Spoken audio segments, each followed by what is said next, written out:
Magandang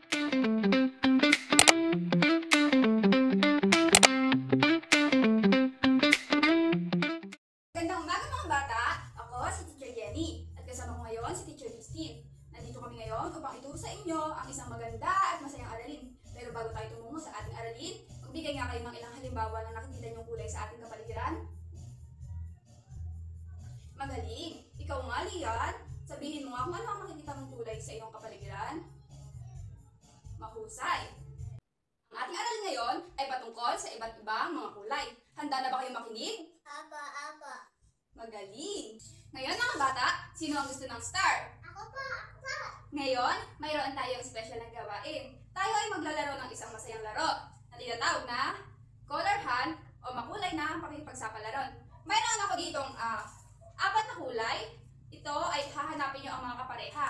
Kung ano ang kamukha niya, ibibigay nyo sa akin. Kung sino ang makahanap, mayroong reward. Meron silang star. Okay mga bata, handa na ba kayong maghanap? Opa. Mahusay! Ngayon, simulan na natin.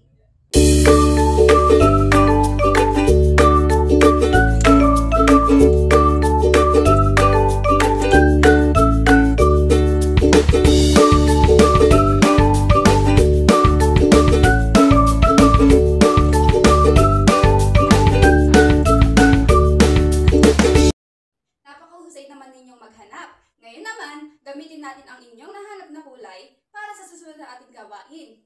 Ang ating susunod na aktibidad ay tinatawag na mix and match o pagsasama-sama ng iba't ibang kulay upang makabuo ng panibagong kulay. Handa na ba kayo?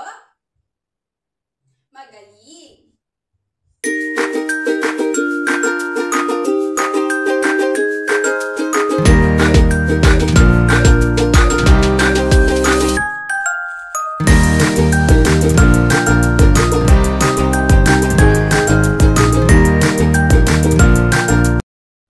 Tapos na ang ating aktibidad. Ang galing ninyong maghanap at gumawa ng kulay. At dahil yan, meron kayong star. Hanggang sa muli mga bata, paalam!